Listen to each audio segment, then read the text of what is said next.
Rabbi Manis Friedman, happy Hanukkah, and thank God it's Tuesday.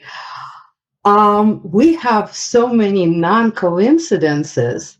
This is the fifth day of Hanukkah, the super special mystical day, and it falls on a Tuesday. How convenient, how incredible, and how mystical. And of course, I would like to speak first and foremost about the mysticism of this particular day of Hanukkah. And also, am I feeling something? Is it my imagination, or has the whole world started to tip the scale towards light a little bit? Seems like, but what are you seeing? I don't know. I'm just seeing a lot more truth coming out, which truth brings light, and a lot more people coming together for the goodness sake. A lot of it is being vocal. So to me, my assessment is just like the fifth day of Hanukkah, which tips the scale of menorah towards the light. Maybe the whole world is finally tipping the scale towards light. But again, you're the expert. I'm just an observer. It's the observer who counts these days. Because if you can't observe it, then it's still too far. It's still too theoretical. Yeah, we need more observers, not more rabbis. There's something special about the Hanukkah candle. What makes the Hanukkah candle different from the Shabbos candle? Well, a few things. First of all, the Shabbos candle takes you from weekday to holy day. Now, weekday is not bad. It's not evil. It's just regular,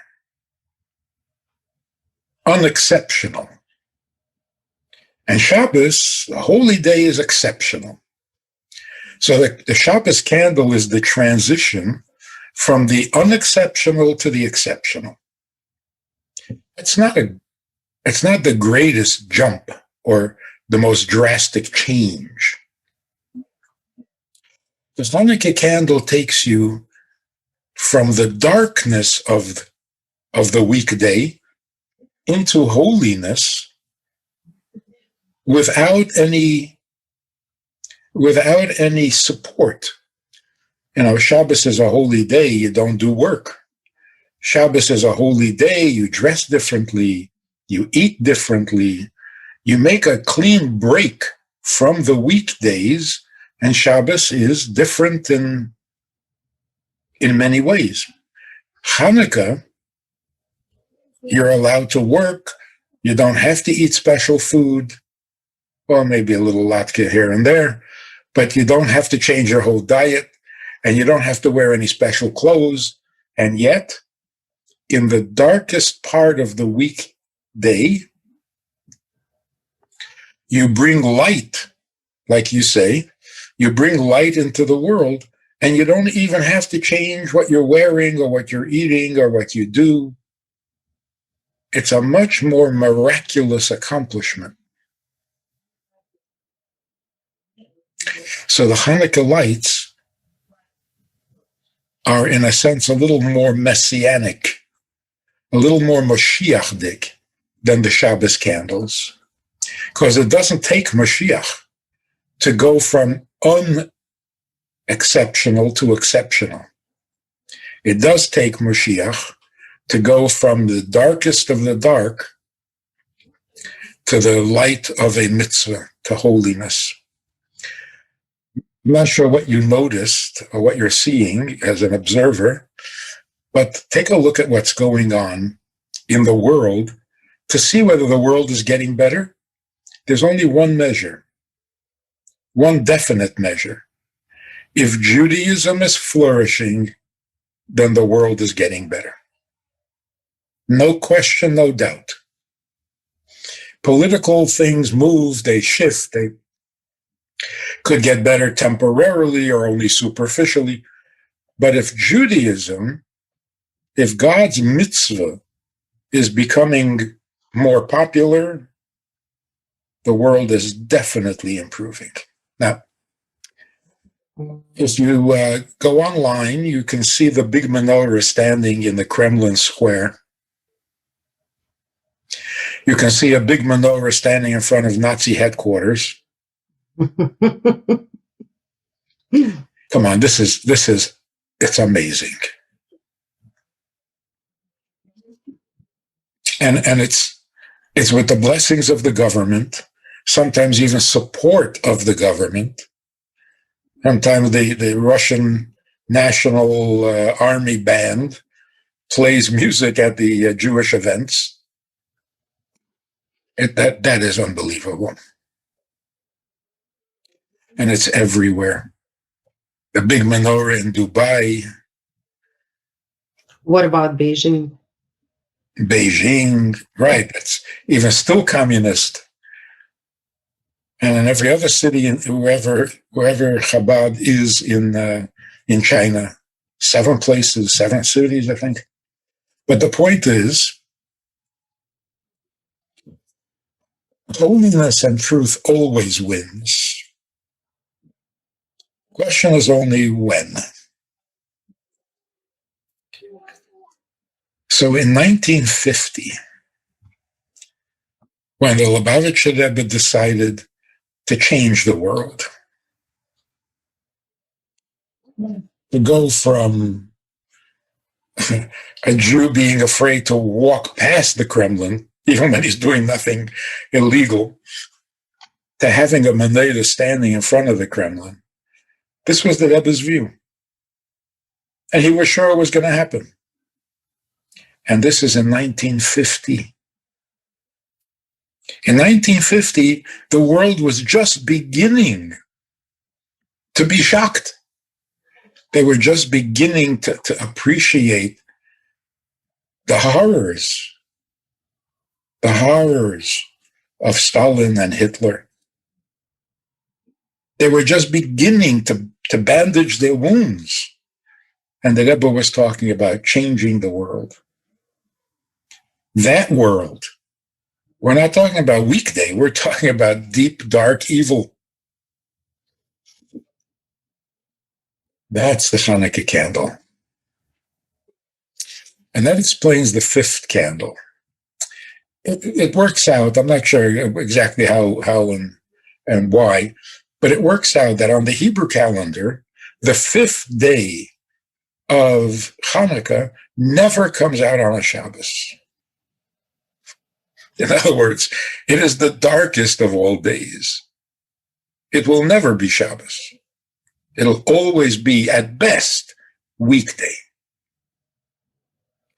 And on the 5th day of Hanukkah, which is the darkest of all days, we have a majority of light in the menorah. Tilt the scale. The tipping point, which is really amazing. So it wouldn't be surprising if we were surprised during Hanukkah with some really great news. It certainly wouldn't hurt. But it seems like it's happening. Very much happening. Even over the weekend, when I was very impressed when General Flynn spoke in Washington. And what stood out the most is he said, "My mother and father told me to love another or to treat another like you want to be treated," which is the essence of Torah. And we are hearing it. And it was mostly prayers. It was mostly, realistically, it seemed like people got together to pray. And we see that happening all over, from all people. So the only thing I don't understand, why the 5th candle is the day of darkness. Can you please elaborate on that? Or, as you said, gives out the most light? Because those two things are very contradictory. Which is what makes it so exciting. When you have the most light on the darkest day, that is turning the world upside down. So it is the darkest because it's not Shabbos, and it can never be Shabbos. It can never be a day of rest. And yet,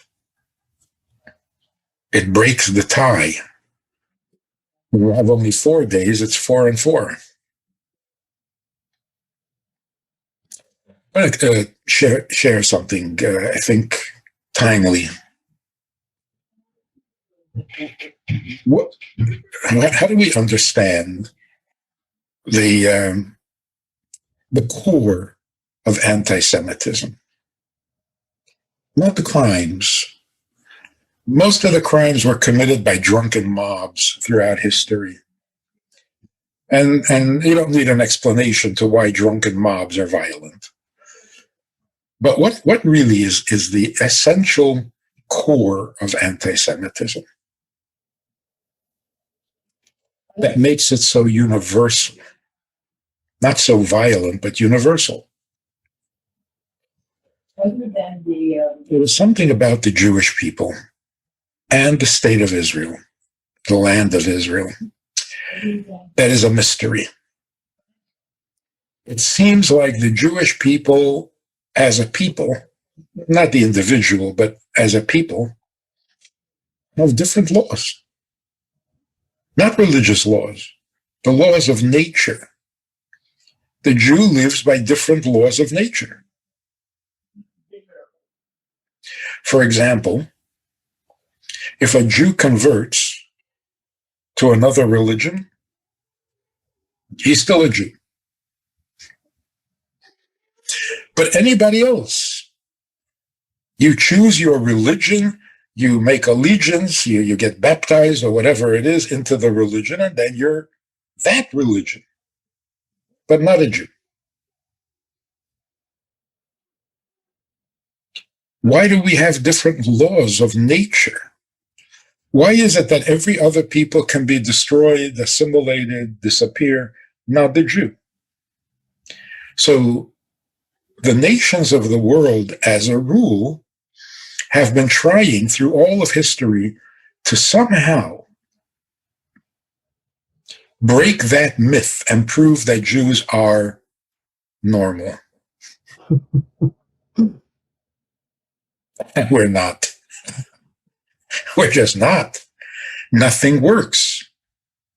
Enslavement doesn't work. Forced conversion doesn't work. Poverty doesn't help.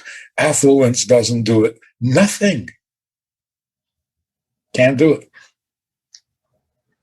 The same is true with the land of Israel. The land of Israel was occupied by a number of powers. It was always the land of Israel. Even naming it Palestine, where did that come from? It was under Turkish rule, under British rule. What's Palestine? If it's under Turkish rule, it should be called Turkey. Not the big Turkey, a little Turkey. And it's under Roman rule, it should be a little Roman. No.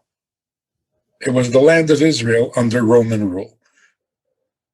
Why is Israel different from every other country, from every other piece of real estate, from every other geographical location? You conquer it, it's yours. The Romans conquered Israel. It was Israel. The Babylonians conquered Israel. It was Israel. The Turks, Israel. What is that?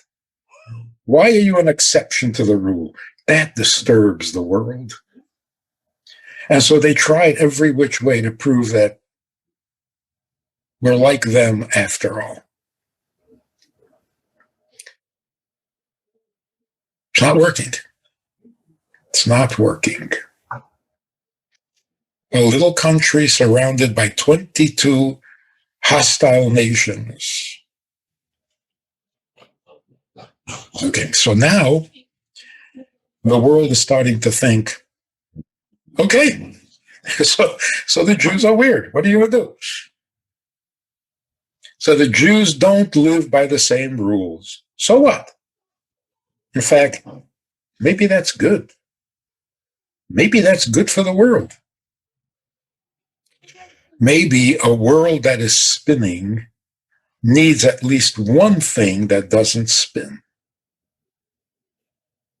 In the theory of relativity, if you don't have at least one stable object, you don't know if you're spinning, you're not spinning, are you spinning fast or slow, which way you're spinning, you don't know anything. You need a stationary object in order to orient yourself. So maybe it's a good thing that Jews don't change, the land of Israel doesn't change.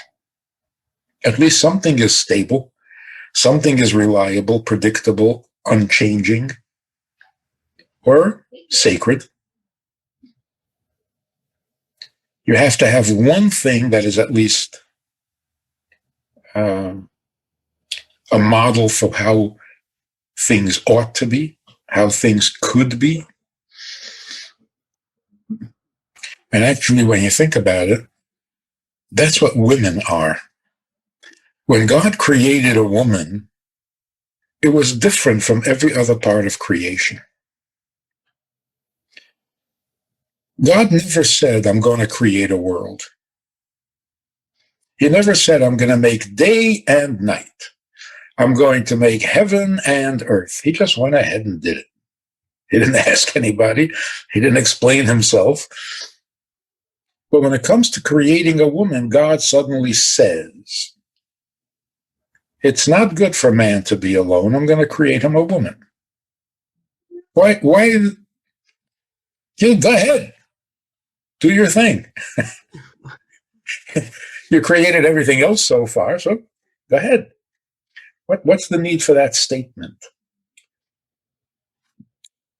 Because the creation of woman was different from all else.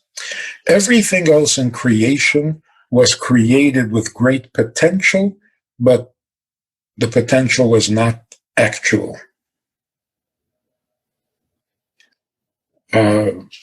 Everything was created to become something, but there needed to be some improvement or change or growth. A man somehow, without getting into the whole subject, but in the psyche of a man, when did he become a man? He was born male. When did he become a man? Did he become a man? There are so many men who are not men. So becoming a man is a process. I mean, even the circumcision, a little boy is born, and no, that's not the way you're supposed to be. You have to have a circumcision.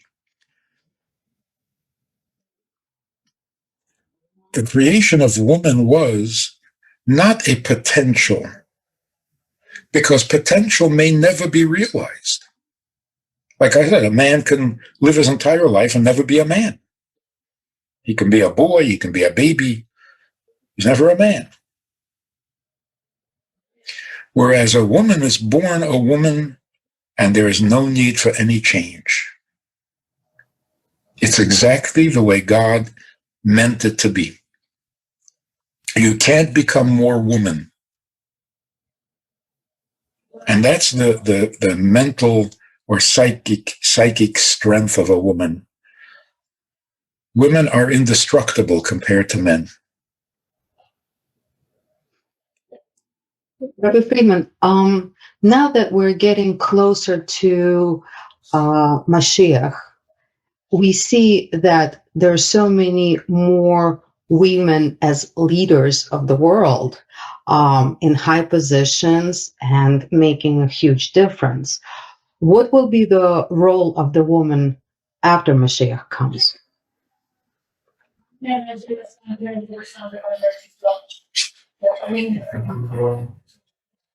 You mean when a man finally grows up, does he still need a woman? Is that your question? Yeah, I guess. Well, that's like asking, what is the point of getting married once you're married? Okay, now we're married. Now what? Now what? Now you're married. The truth doesn't need um, the truth doesn't need improvement. So in every state that we've been in, we're thinking, okay, what improvement do we do we look for now? We have peace in the world. Then what? Then it's boring. So somebody's going to have to start a war. No, then it's not peace. Then it's just a ceasefire. Real peace doesn't need to be justified by some other.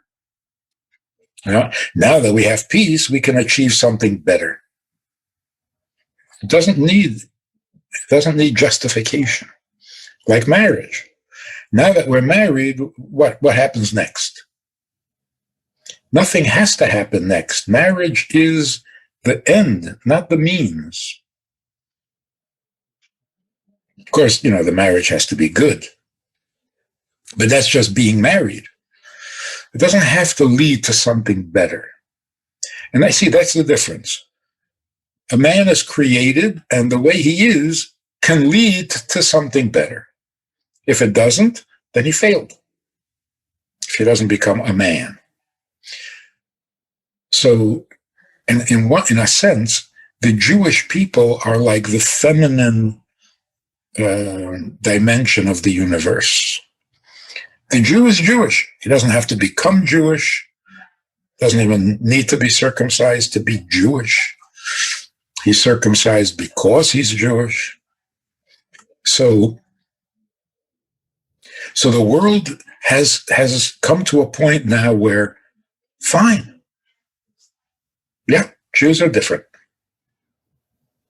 Why is that scary? Why is that insulting? Why is that unacceptable?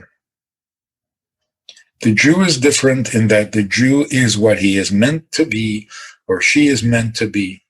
And no matter what they do, they will not change. They are what they are. And that's, like Popeye said, I am what I am, and that's all what I am.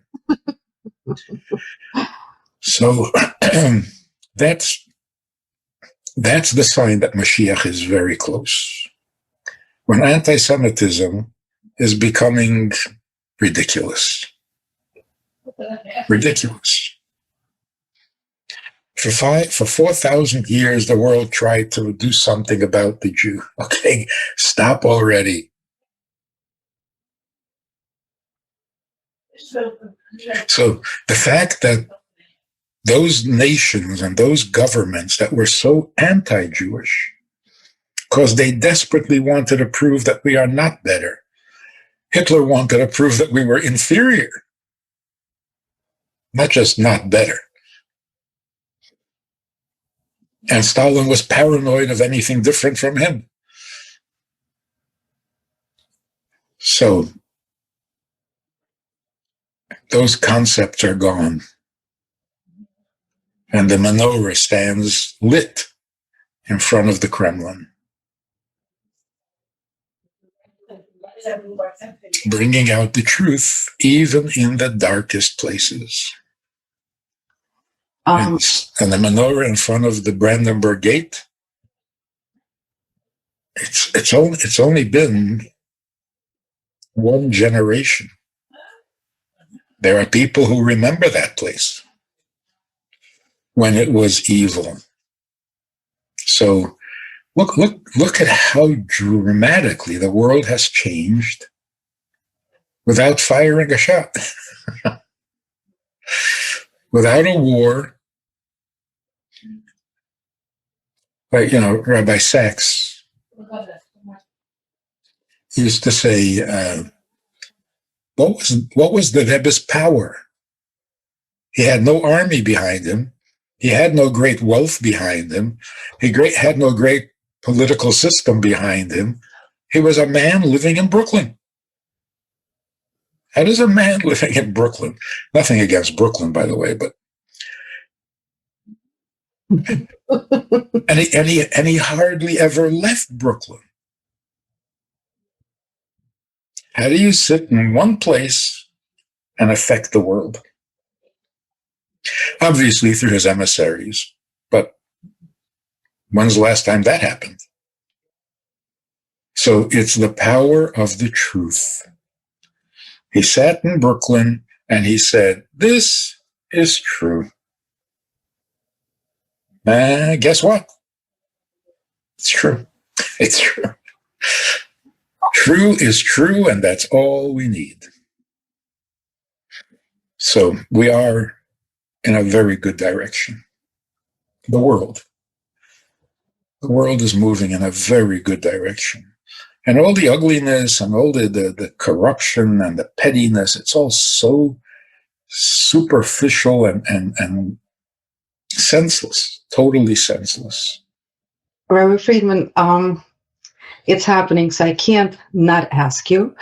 Once we're talking about the nations and communism, in the 60s, all our grandparents have been warning us in Russia about China. For some reason, they were saying that that's going to be the biggest threat to the world. And right now, it seems to be, or at least this is what it looks like. Is there anything in Torah about the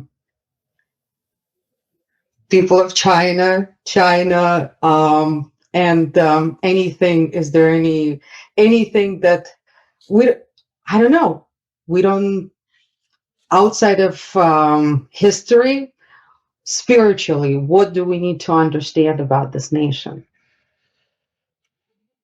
There are two forms of evil. There's rape and there's seduction. Iran is a big danger. And China is a big danger. But China succeeds through seduction. I don't mean literally, although they do use in order for China to succeed at its evil plan, it depends on the cooperation of its victim. Don't cooperate. It'll go away. Iran, on the other hand, uses force or plans to use force. And then whether we cooperate or not, we're in danger. So those are the two final threats. Those two countries. But they're going to fail. They're already failing.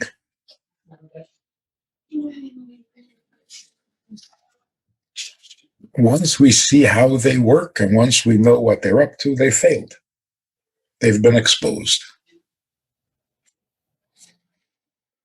Evil cannot handle exposure. So every time a whistleblower comes on on any topic, that's good news, isn't it? Well, there's more than a whistleblower. Iran doesn't keep it a secret. You don't need a whistleblower. And China, they're not going to deny it. They're too arrogant.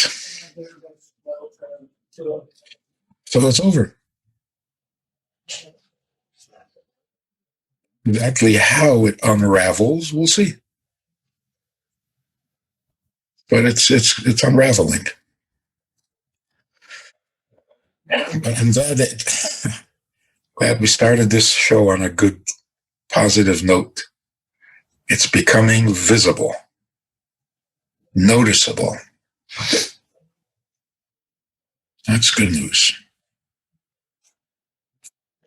And is it up to us to help things along? It seems like we're right now in a slate for a ride, and that not much is up to us anymore. Things are happening, and we're now just the observers. That's the danger. The danger is once you start seeing all this good, you feel like you could retire. But that would be sad, to not get in a little bit of the action. So everybody should make sure you have a Chanukiah, a menorah. Make sure you're present tonight wherever a menorah is being lit properly, with the blessing and the singing and maybe even a latke. Don't let it happen without you. Why is it so much easier to be happy during Hanukkah? Every year. And the more candles lit, the happier we get. Because it's true. Because the days of Hanukkah really are different. There's more light. But anybody going online, just going to the Hanukkah celebration, Hanukkah observance, it's breathtaking. My grandfather had to light the menorah in the cellar in Kharkiv. What a change. What a change. And who would have believed it? If you would have said 1950, there's going to be a menorah in front of the Nazi headquarters. Right. In 1950, most people were saying Judaism is basically over. That's what they were saying. Jews were saying. In America, it's not going to flourish. In Israel, nobody's interested.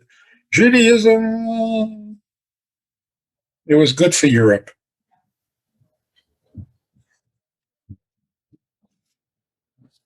One man saw the truth, and with the truth, he slew the dragon. Really exciting. A good world is waiting just around the corner. And we're about to turn that corner.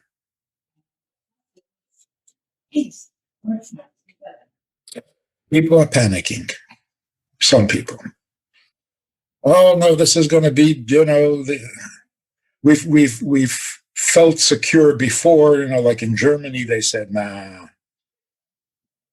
Not in today's modern times. Anti-Semitism was for the Middle Ages, but not in modern time, not in Germany. So are we doing the same thing again? That's a good question. Are we being naive? Wishful thinking? We just don't want to face the horrors of what might be? It is not the same at all. In those days in Germany, Jews were doing well because they were Germanic. In Russia, Jews were communistic. And we thought that that's what's going to make it safe. We're the Jews of we're Germans. Why would anybody turn against us? See, that's very different. We were on the receiving end. We were given permission. We were tolerated. And that's always dangerous. Tolerance is notoriously fickle. But today, it's not that we are tolerated. In every country's constitution, aside from the Muslim world, freedom of religion is a given. Of course, freedom of religion. What, are you starting up with God? It's ridiculous. So every constitution promises freedom of religion, which tells you the thinking, the true convictions of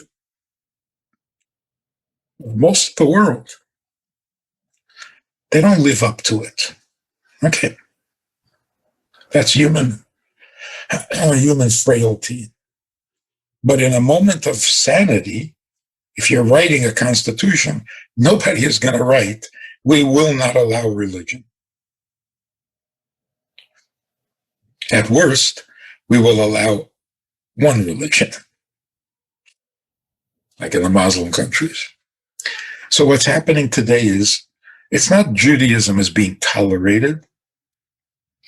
That truth that makes them write in their constitution that we guarantee freedom of religion has now become real.